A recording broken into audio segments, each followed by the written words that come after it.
ये हिमाचल महाराज कश्मीर की ऊंची पहाड़ियों से लेकर जो पाकिस्तान का भी ऊपरला भाग है, वहां से लेकर पूरा हिमालय और पूरा उत्तराखंड और हिमाचल हरिद्वार धाम तक, ये पूरा हिमाचल का ही राज्य था। और इस पूरे क्षेत्र के राजा हिमवान हिमाचल हिमालय राज ही है।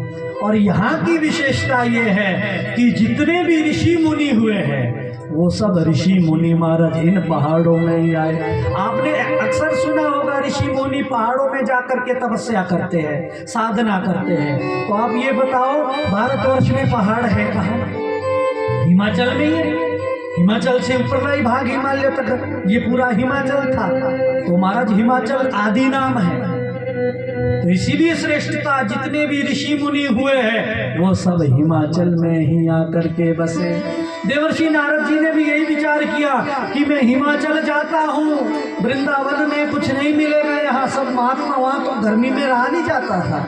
इसीलिए सब ऋषि शांति प्राप्त करने के लिए, और बड़ी बात तपस्या महाराज क्रांति में या मुश्किलों में नहीं होती, जहाँ पर शांति मिले, एकांत मिले, जहाँ का मौसम अच्छा हो, जहाँ की महाराज शीतलता, जहाँ की हर प्रकार का एनवायरनमेंट अच्छा हो, तो वो एनवायरनमेंट कहाँ है महाराज? हिमाचल में सबसे श्रेष्ठ। इसीलिए जितने भी ऋषि परंपरा महाराज, जितने भी ऋषि हुए हैं वो सब हमारे पहाड़ों में आए हैं शांति के लिए, साधना के लिए। अरे आप जो ये पुराण सुन रहे हो, इस पुराण के जो रचयिता है श्री वेद व्यास भगवान, वो भी हिमाचल में आकर के उन्होंने तब जाके वेद के 4 भाग उपनिषदें लिखी और पुराण लिखे हैं।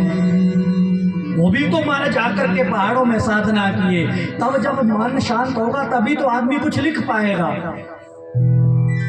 और ऐसे एकांत में आकर के ही व्यक्ति साधना कर सकता है। और ऐसी ही जगह आकर के व्यास जी ने भी पुराणों को लिखा है, वेदों का विस्तार किया है। और ऐसी ही जगह के लिए आज नारद जी भी आए हैं कि कोई संत ऊपर ही मिलेगा, नीचे तो कहीं संत मिलने वाले रहे। कोई पहाड़ों में कंदराओं में होगा जो मुझे सत्कर्म सत्संग के बारे में समझाएगा। तो इसीलिए चले आए कहाँ? बद्रीनाथ महाराज। तो बद्रीनाथ भी पहाड़ों में ही है।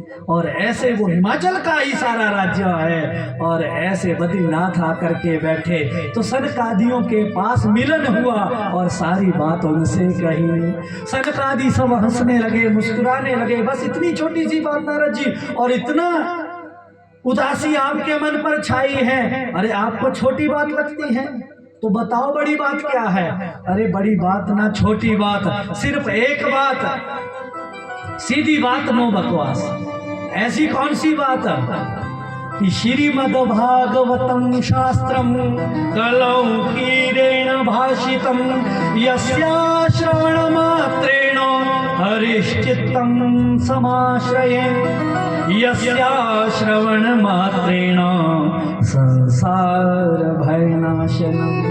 हे नारद जी, श्रीमद् भागवत कथा है जो तुम्हारी व्यथा को दूर कर देगी, ज्ञान वैराग्य को जागृत कर देगी, काम क्रोध मोह लोभ अहंकार ईर्ष्या द्वेष को शांत कर देगी, बुराइयों का वासनाओं का महाराज खात्मा कर देगी और संस्कार को जन्म देगी। बोले भागवत महापुराण की। इसमें इतनी विशेषताएं हैं, और इतनी विशेषताएं हैं तो महाराज विस्तार से आप इस कथा को कहिए। तो सनकादि 4 ऋषि कुमार कहते बद्रीनाथ में कौन कथा सुनेगा? 6 महीने तो कपाट बंद रहते हैं। ये हिमाचल हिमखंड हिमालय आधे समय तो बर्फ से महाराज ढका रहता है।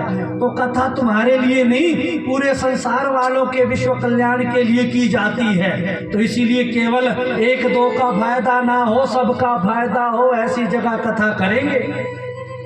तो महाराज कौन सा स्थान चुने? और स्थान यही रहेगा जो हिमाचल की ही क्षेत्र है। पर महाराज ऐसा क्षेत्र जो हरिद्वार तट है, यहाँ से लेकर हिमाचल की बाउंड्री शुरू होती है। उस हरिद्वार तट पर ये 4 धामों में श्रेष्ठ धाम हरिद्वार धाम है। उस धाम पे जाकर के हम ये कथा गाएंगे, क्योंकि वहां पर व्यक्ति को जीते जी भी आना पड़ता है और मरते भी आना पड़ता है। तो महाराज हम भी सनकादि ऋषियों की तरह कह रहे हैं आपसे कि महाराज हरिद्वार में कथा है 21 नवंबर से 28 नवंबर तक। तो जो महाराज कथा में आना चाहे, ऐसे तो माताएं वगैरह आती रहती है, और भी जो कुछ आना चाहे, क्योंकि हरिद्वार ऐसी जगह जैसे सनकादियों ने कही महाराज कि जीते जी भी आना पड़ता है और लोटे में भी आना पड़ता है। अब तुम देखो जीते जी पहुंचना है कि लोटे में पहुंचना है। पहुंचना हरिद्वार ही पड़ेगा। जीते जी भी वहीं लोटे में ले जाते ना अस्थियां, लोटे में। तो महाराज आप इस लोटे को जीते जी पहुंचाओ, नहीं तो बाद में लोटे में तो कोई ना कोई ले ही जाएगा। है बोलिए हरिद्वार धाम की। और बात रही